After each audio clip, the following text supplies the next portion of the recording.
So, what did we learn from Thomas Tuchel's first matches as England manager? And being a Chelsea fan, I'm already a massive fan of Thomas Tuchel. I love the guy. Obviously, what he's done for Chelsea is amazing. Obviously, the trophies are cool, but just the way he was, the way he conducted himself, and just obviously the crazy stuff he went through towards the end, it wasn't always his fault with the whole new ownership and sanctions and all this kind of stuff. It may have ended in a bitter way to a point, but I'll still love Thomas Tuchel. I always will. He's an incredible guy. He loves the game, loves football, and you can see by the way he interviews and just the way he talks about the game, talks about players. He's got that passion for it, and I love it so much. One of his earliest interviews as a Chelsea manager was he wants to build a team that nobody wants to play against. And from that day forth, I was like, I'm on board. Like, I am on this train. Let's go. Now, I don't think he said those exact words in any England interview just yet, but I'm getting that vibe. I'm getting that kind of mentality from him that he's trying to build a team here that no nation wants to play against, and he wants to go all the way. And again, just like it was with Chelsea, I'm on board, I'm all for it. And if there's any England fans that are a bit on the fence about Thomas Tuchel, they're not too sure about him yet, just give it some time. Trust me, you'll come around. You always do. Now, maybe those blue tinted glasses are hiding some bias there, maybe, I'm not sure, towards Thomas Tuchel. But there was a bit of a negative vibe towards the post-match interview of the first game where he mentioned basically the wingers weren't doing very well. You know, they weren't doing what they needed to be doing. They need to do more. You know what I mean? More take-ons, more dribblings, all this kind of stuff he was saying. You know, he wants them to, you know, just take on their opposite defender and see if they can get, you know, down the line, across into the box, you know, make a move kind of thing. Instead of going backwards and passing sideways, like basically the previous manager asked him to do all the time in Gareth Southgate. And I think one thing that Thomas Tuchel's learned from his first two matches as England manager is the fact that he's got to coach the Gareth Southgate out of these players. You can see they're so happy to pass sideways, they're so content to pass like just backwards and just keep possession, not really progress forward too much. Once they've got into the other team's half and there's another low block against you, 10 men behind the ball, all that kind of stuff, England are happy, England is safe, there isn't much of a risk or a threat.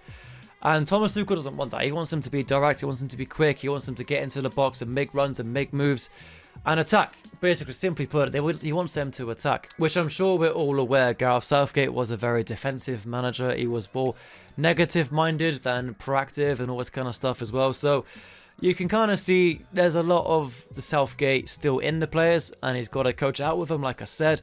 But I think Tuchel will get there. We've only had 2 matches so far. There's a long way to go. I believe there's another 8 matches until the World Cup starts, which isn't that many when you think about it.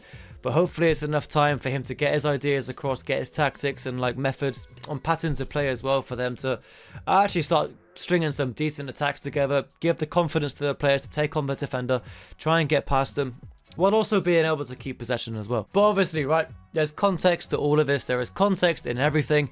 And especially in these 2 matches, because respectfully, Albania was 65th in the FIFA World Rankings and Latvia 140th, whereas England, for comparison, are 4th. Alright, somehow we are 4th, but we're 4th in the world according to the FIFA World Rankings. So just by looking at the numbers on the sheet, yeah, you know what I mean, England should be winning these games with our one hand tied behind their back, you know what I mean, no disrespect, right? They shouldn't even need Thomas Tuchel to be able to set up a team to win these games. They've got the players to do it. And this is no disrespect to either Albania or Latvia, both incredible games. Both of them probably should have scored, to be honest. Albania had that chance where they put Broja came on, put them through on goal, and the guy, I think Konsa, made a massive tackle on the Albanian attacker. Had he not made that tackle, it probably was going in the back of the net. So they had chances, both teams. Obviously, Latvia had the chance when I think Pickford went walkies and I think Guehi collided with him or something. The guy had an open net. It was a crazy, acute, tight angle. But he missed it, unfortunately, for Latvia. But yeah, both teams had chances. Both teams defended very well. And I thought the Latvian goalkeeper as well also was very, very good. So despite the rankings being polar opposites, Latvia being 140th, England being 4th, on the day, on the pitch, you know, it could have gone a bit more in Latvians' favour if they were a bit lucky, but it's how it goes. But to continue on with the FIFA World Rankings, if you look at the next few opponents that England have in between now and when the World Cup starts, there isn't really many competitive matches. So England have a friendly against Senegal, who are 17th in the world, but it's a friendly, right? It's not a competitive game. There's no edge. There's no, you know, jeopardy or winning to be had.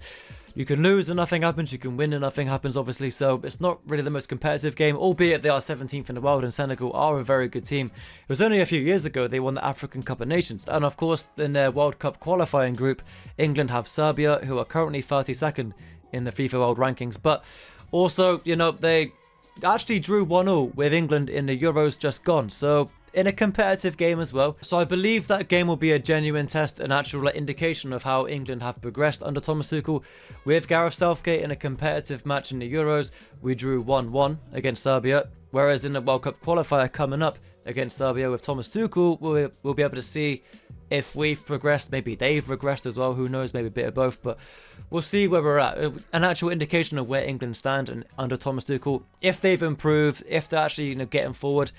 And I'm hopefully, fingers crossed, they will. But other than those few fixtures, between now and the World Cup starting next year, there isn't really much competitive play to be made. No top 10 teams, no top 15 teams to play against.